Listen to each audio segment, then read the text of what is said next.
Vamos a comenzar con la primera sesión sobre el concepto de constitución política, los antecedentes y las tradiciones constitucionales más relevantes. Comencemos entonces por la primera idea y de paso, la primera pregunta.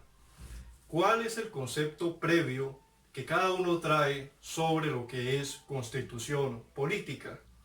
En otros términos, quiero que me respondan, por favor, cuál es su noción, la idea que usted tiene de qué es una constitución política.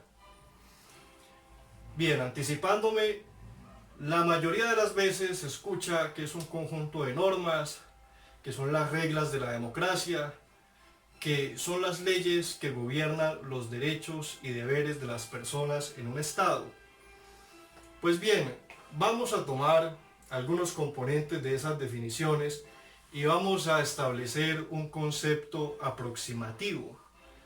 Podemos decir que la constitución política es el conjunto de normas que regulan la institucionalización del ejercicio del poder político de un Estado sobre un territorio y una población determinada. Entonces, vamos a ir desagregando los componentes de esta definición. En primer término, por supuesto, el acento de la constitución política está en esa primera palabra, constitución. Así como decimos que una persona es de constitución gruesa o robusta o es de constitución delgada, exactamente lo mismo lo aplicamos a la constitución política de un Estado. Lo fundamental está en que es un conjunto de normas que determinan o que establecen la estructura del poder político de una nación. Eso es lo fundamental. No importa cuál sea el régimen político de ese determinado Estado. Puede ser una democracia, puede ser un Estado monárquico, donde todavía existen reyes, príncipes, señores feudales y demás. No importa. Lo importante es que ese documento contiene la manera en que se estructura el ejercicio del poder. Por ejemplo, en las monarquías inglesas, en las monarquías europeas, tenemos la norma de sucesión, que dice, en caso de faltar el monarca, quién sucede al trono, quién asciende al trono en reemplazo del monarca que ha faltado, sea por muerte o por abdicación, o sea, por su renuncia o por cualquier otro motivo que haya implicado la salida del trono. Eso es lo fundamental, entonces. Decimos también que la constitución política rige sobre un estado determinado o sobre un territorio determinado mejor y sobre una población. Este concepto también es fundamental. Las constituciones políticas no están por ahí en el aire esperando a ver quiénes la obedecen. No, están establecidas al interior de un estado determinado. Por eso hablamos de la constitución política de Colombia, de la de España, de la de Estados Unidos, Italia, Alemania, etc. Siempre vamos a ligar las normas constitucionales a lo que sucede o a lo que se ordena frente a un territorio, frente a una población determinada, frente a un estado en particular. Por eso algunos preguntarán, bueno, ¿en Estados Unidos se permite la pena de muerte? Sí, en Colombia no. ¿Por qué? Porque son dos estados distintos, cada uno tiene sus normas constitucionales propias. Ahí vamos desgajando entonces conceptos. Quisiera insistir también en materia de la constitución política en un elemento fundamental.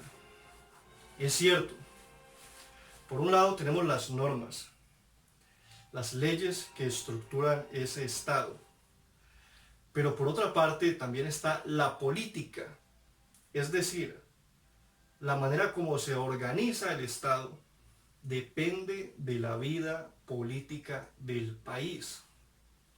Entonces, no podemos pretender, como quieren algunos, que se cambie la Constitución para que cambie la sociedad. Así no es como funcionan las cosas.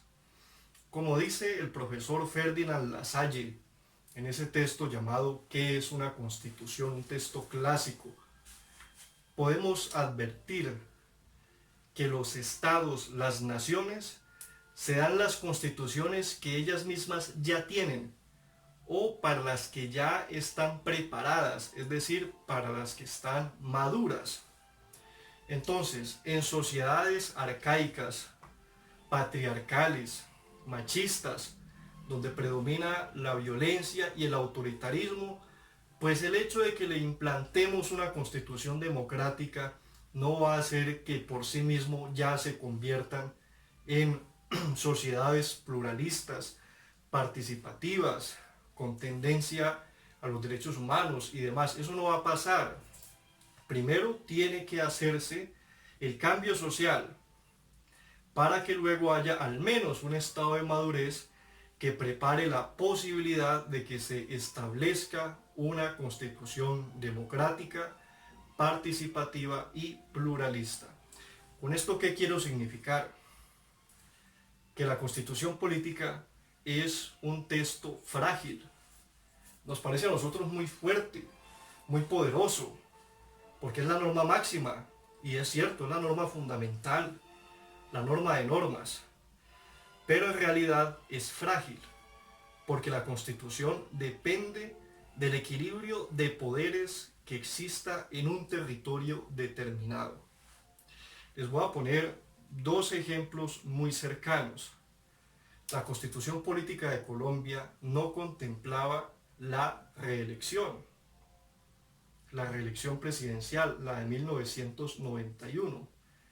Pero para el año 2006, antes del 2006, hubo un movimiento social y político muy fuerte, encabezado por el presidente de la época, que llevó a establecer la reelección.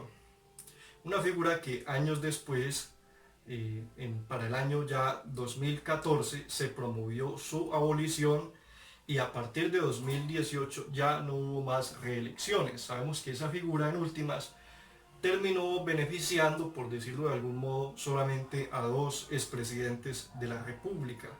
Entonces, los cambios sociales, los cambios en la dinámica política son los que conducen a que sucedan los cambios normativos. Primero el cambio debe estar en la sociedad, y por eso la Constitución es un texto frágil. ¿De qué depende que sigamos teniendo derechos? De que la sociedad siga reclamándolos, que siga siendo activa en la vigilancia y defensa de los mismos. El otro ejemplo es el caso de Bolivia con Evo Morales. La Constitución boliviana actual, que es de la década pasada, de finales de la década del 2000, plantea un Estado plurinacional, donde se incluyen a los movimientos indígenas como parte importante de la estructura del Estado. ¿Por qué sucedió eso? Bien, ahí hay una cantidad múltiple de factores, pero sin duda uno de los más destacados es el hecho de que las comunidades indígenas hayan llevado al presidente Evo Morales al poder, es decir, a establecer un presidente indígena. Sin ese cambio en la vida política, en la vida social, no se habría producido ese cambio constitucional tan drástico. Ni hablar ahora de las revoluciones latinoamericanas incipientes, para bien o para mal, esté o no de acuerdo con ellas. El caso es que la revolución bolivariana en Venezuela, por ejemplo, trajo profundos cambios constitucionales a partir del presidente Hugo Chávez. Actualmente en Venezuela hay una alta inseguridad o incertidumbre jurídica sobre qué va a pasar con sus bases constitucionales por todos los movimientos sociales que están sucediendo. Con esto quiero significar entonces el carácter dinámico que tiene una constitución y la fragilidad que tienen los derechos y garantías que se han conseguido hasta ahora. Mi reflexión para comenzar entonces es que los derechos que hemos adquirido se pueden perder. Se pueden perder si la ciudadanía sigue siendo apática e indiferente. Por lo tanto, un mayor compromiso ciudadano que nace por el interés de conocer la Constitución política es vital para que podamos seguir avanzando en la protección de estos derechos. Bien, quiero insistir en este punto. Lo importante es que la Constitución defina la estructura del poder político y cómo se ejerce, si el Estado es una monarquía, si el Estado es una aristocracia, un pacto de élites, que normalmente eso sucedió en Colombia a lo largo de los siglos anteriores.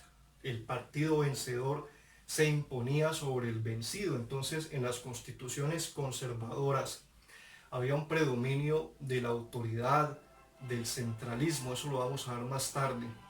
Y en las constituciones liberales normalmente se despojaba de derechos a la iglesia, a los terratenientes, y había una mayor consolidación de garantías o privilegios a favor de la clase gobernante o de los sectores afines al poder. También puede haber constituciones pluralistas y democráticas, como es el caso de la nuestra, en la cual pues hay un movimiento nacional, que es esa Asamblea Nacional Constituyente, que conlleva a establecer consensos y acuerdos entre sectores diferentes y plurales. Una constitución democrática no es tanto mayoritaria, porque mayoritaria es simplemente la dictadura del número, la dictadura de la mayoría. Una constitución democrática es esencialmente pluralista, es decir, que incluye tanto a las mayorías como a las minorías. Bien, digamos, eso es lo esencial. Por eso recapitulo la definición. Una constitución política es un conjunto de normas que establecen o institucionalizan la forma en que se organiza y ejerce el poder político de un Estado sobre un territorio y una población determinada. Ahora vamos a agregar lo siguiente. Eventualmente, una constitución consagra valores, principios fundamentales y derechos humanos. Eventualmente, no es necesario que lo incluya. Pero a partir del siglo pasado, con los movimientos de derechos humanos después de la Segunda Guerra Mundial, casi todas lo hacen. Entonces, digamos que eso es otro elemento que demuestra la fragilidad de los logros constitucionales.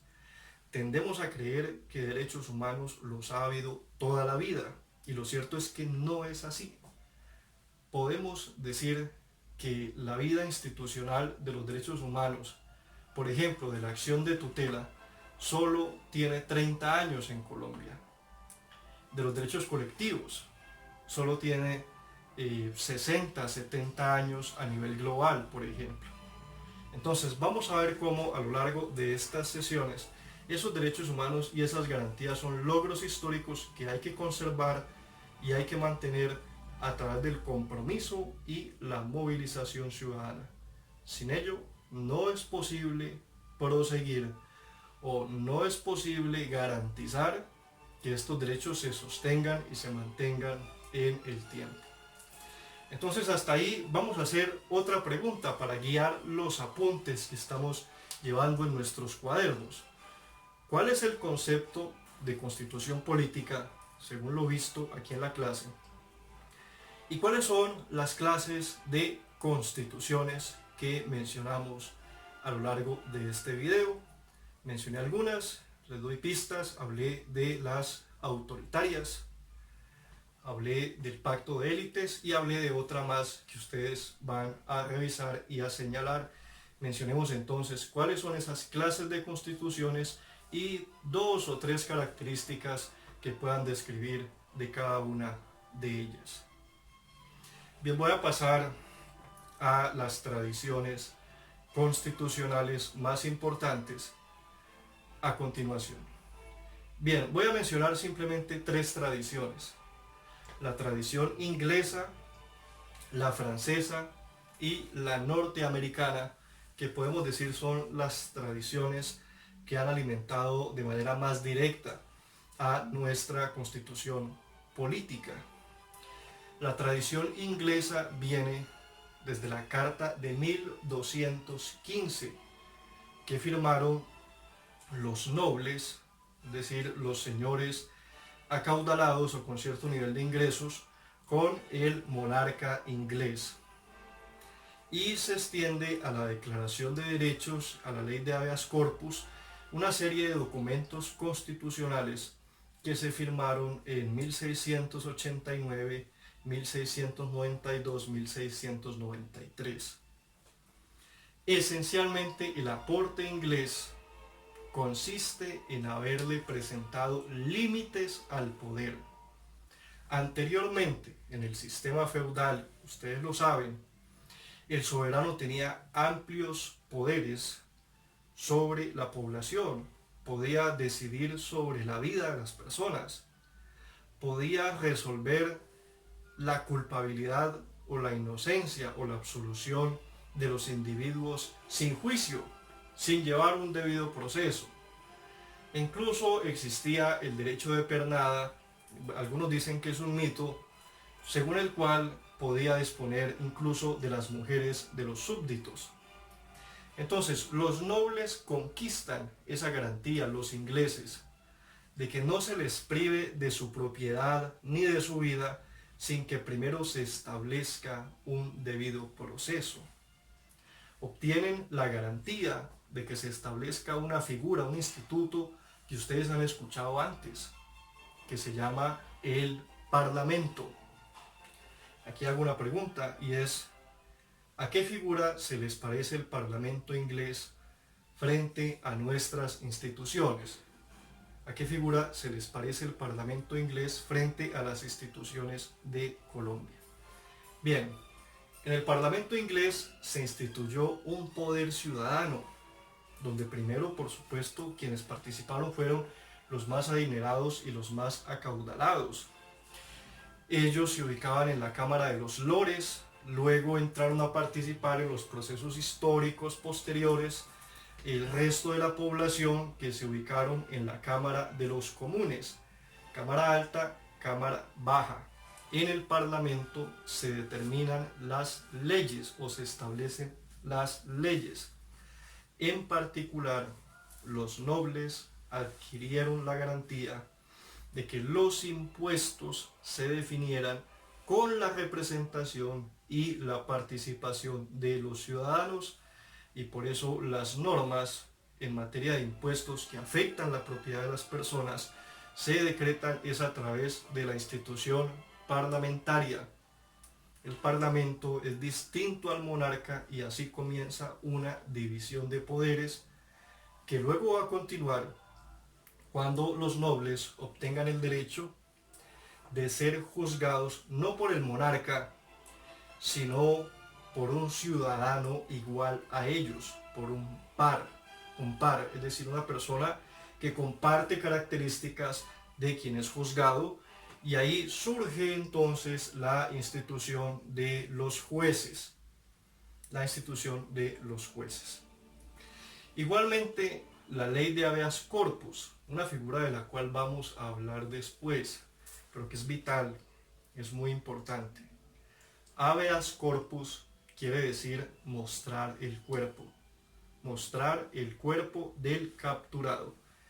Esta garantía se hizo para evitar, o se instituyó para evitar que las personas que fueran capturadas simplemente se escondieran de sus familias, que a partir de allí se produjera una desaparición forzada, que nadie volvió a saber de ellos y que probablemente terminaron asesinados. Eso, pues, hoy por hoy la desaparición forzada es un delito, sea que lo cometan particulares o el Estado, bueno, tema sobre el cual no vamos a profundizar. Se garantizó entonces que cualquier agente de la corona, hoy diríamos, en nuestro caso, cualquier policía, cualquier militar, cualquier agente de autoridad que capture a un ciudadano, lo tiene que presentar ante los jueces y tiene que ofrecer razones que indiquen que su captura es válida.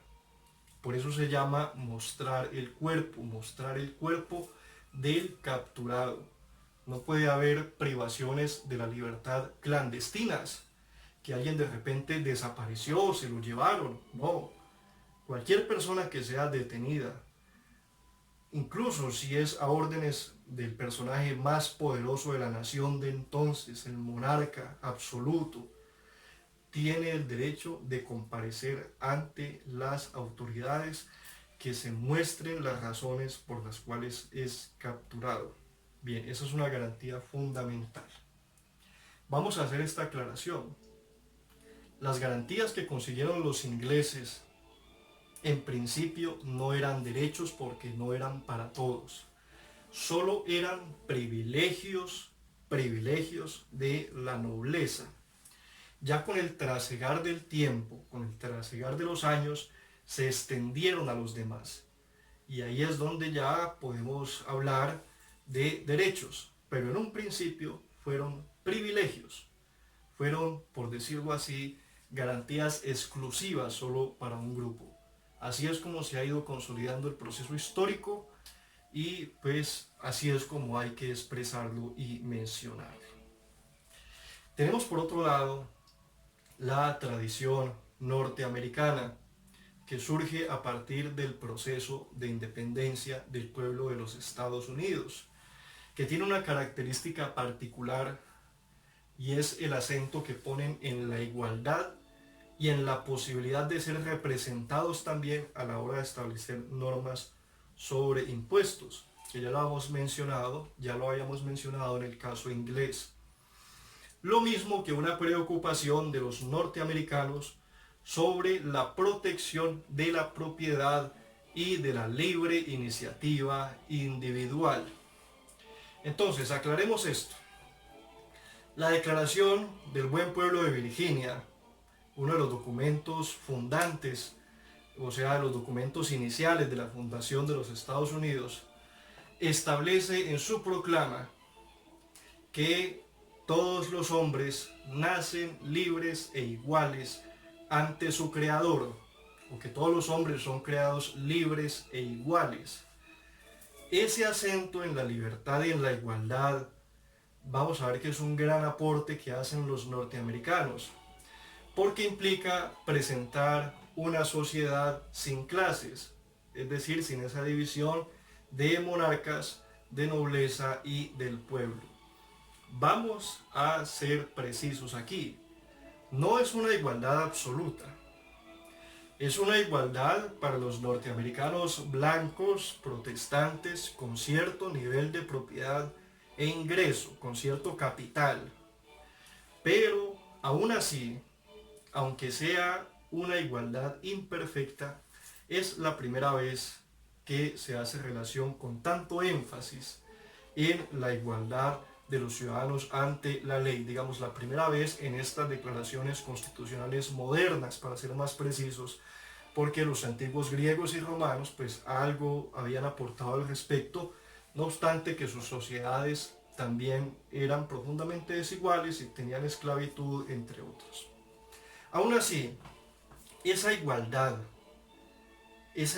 así sea entre ellos, iguales entre ellos, es lo que hoy llamamos igualdad formal. Igualdad formal, término sobre el que vamos a volver más adelante, que es la igualdad de todos los ciudadanos ante la ley y la igualdad de trato ante las autoridades. Bien, el otro aporte norteamericano, es el lema de su misma independencia, o de su mismo proceso de liberación frente a los ingleses. Y ese lema se puede resumir como: no hay impuestos sin representación. Los norteamericanos se negaron a pagar impuestos mientras no estuviesen representados en el Parlamento inglés, y todo eso fue desencadenando, entre otros factores y demás elementos, a su independencia. Digamos, ese es el aporte central en cuanto a esa representación política y a ese elemento republicano que aportan los Estados Unidos. Y por último, como ya les había dicho, es muy conocido en la cultura norteamericana la pragmática, en el sentido de tener una cultura de la propiedad, del emprendimiento, de la propiedad privada básicamente, del hecho de que el hecho de que el Estado no imponga trabas a la libre iniciativa individual, que es parte de una tradición liberal muy arraigada también en nuestro sistema constitucional, en el cual se establece la mayor actividad económica libre. Mayormente la actividad económica es libre y solo hay restricciones eventuales por motivos de interés público o de salud que luego vamos a ver. Bien, hasta aquí entonces la tradición norteamericana, resumida, sintetizada como corresponde. Vamos a hablar ahora de la tradición francesa. La tradición francesa arranca, por supuesto, de la Revolución de 1789. En la Revolución Francesa vamos a dar un acento mucho más centrado en la igualdad.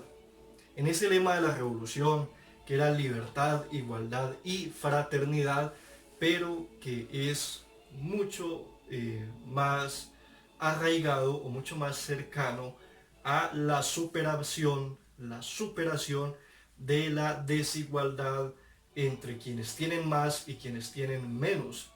Recordemos que la Revolución Francesa, en últimas, es una revolución del pueblo contra la nobleza, contra el clero, contra los monarcas, que llevó a que muchos pasaran por la guillotina. Es una guerra entre estamentos, lo que podría decirse en cierto lenguaje prácticamente una lucha de clases, en la que se acentuó los deberes que tiene el Estado frente a los ciudadanos en materias de profundo contenido social. Por ejemplo, el deber del Estado de ofrecer educación básica, lo que se llama instrucción pública. El deber del Estado de ofrecer ciertas garantías de alimentación y de bienestar, lo que podríamos llamar asistencia social, que hoy también hace parte de lo que tenemos a la base de la Constitución política en los derechos sociales. Y el deber del Estado de garantizar la reunión y la asociación, es decir, la participación ciudadana mediante movilizaciones, huelgas y demás. Los textos de la Declaración de Independencia de los Estados Unidos y de la Declaración de la Revolución Francesa, ustedes los pueden consultar en internet. Lo mismo algunos relevantes de la tradición inglesa, procuraré ubicar algunos vínculos para que ustedes puedan remitirse a ellos. Hay un aspecto también muy relevante de la Revolución Francesa, y es que para el año 1793, es decir, 4 años después de la revolución como tal, se instauró una Declaración Universal de los Derechos del Hombre y el Ciudadano. Es la primera vez que en materia constitucional se hace énfasis en los derechos de las personas, además con un elemento agregado, que no son los derechos humanos de los franceses ni de los europeos, son los derechos universales del hombre y el ciudadano.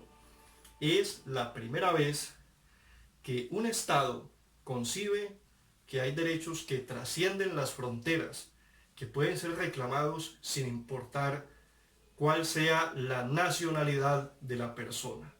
Es decir, más allá de su origen, de su lugar de nacimiento, hay unos derechos, hay unas libertades y unas garantías que le pertenecen a toda persona simplemente por el hecho de ser humano. Esto suena muy bien, esto en línea de principio nos parece muy práctico, pero hay que decir que lamentablemente también había exclusión en el proceso francés, porque todo no puede ser perfecto. Las revoluciones y las garantías son conquistas históricas, no pueden nacer, digamos, sin ninguna clase de críticas. Y es claro que los derechos del hombre y del ciudadano tenían algún componente machista, por decirlo de algún modo. A la pensadora francesa Olympe la llevaron a la cárcel por haber escrito la Declaración Universal de los Derechos de la Mujer y la Ciudadana unos meses después o unos años después de esta declaración que les acabo de mencionar. Entonces todo es un proceso, claro que sí. Retomando el caso norteamericano, no puedo dejar pasar de largo el aporte de Martin Luther King, quien el siglo pasado, a lo largo del siglo XX, junto a otros líderes afroamericanos como Angela Davis, lograron reivindicar la posibilidad de que muchas garantías, o que la totalidad de las garantías, mejor, de los norteamericanos se extendieran también a la población afroamericana, parcialmente o particularmente por el tema de la segregación racial, la discriminación que hacía que estuviesen juntos pero separados. Escuelas para blancos, escuelas para negros, según el lenguaje de la época, el que se usaba en ese entonces, incluso vagones de trenes de unos y otros, para unos y otros, una segregación por supuesto inconcebible e inhumana. Los invito a que busquen ustedes en internet, en YouTube, está cargado, voy a hacer el vínculo a este video también, del discurso de Martin Luther King, I have a dream, yo tengo un sueño, que seguramente les va a ser de especial relevancia, va a ser muy importante para que ustedes conozcan el contexto de las luchas de la época. Bien, hasta aquí entonces vale plantear algunas preguntas y es por supuesto para que ustedes en sus apuntes destaquen y sinteticen cuáles son las 3 tradiciones constitucionales de las que hemos hablado y señalen igualmente 2 o 3 aportes relevantes que consideren que ha hecho cada una de ellas, las 3 tradiciones constitucionales de las cuales acabamos de comentar. Bien, hasta aquí entonces el concepto de constitución política, los antecedentes constitucionales y las tradiciones. En el próximo video hablaremos ya concretamente del proceso histórico constitucional colombiano y de la Asamblea Constituyente de 1991. Muchas gracias.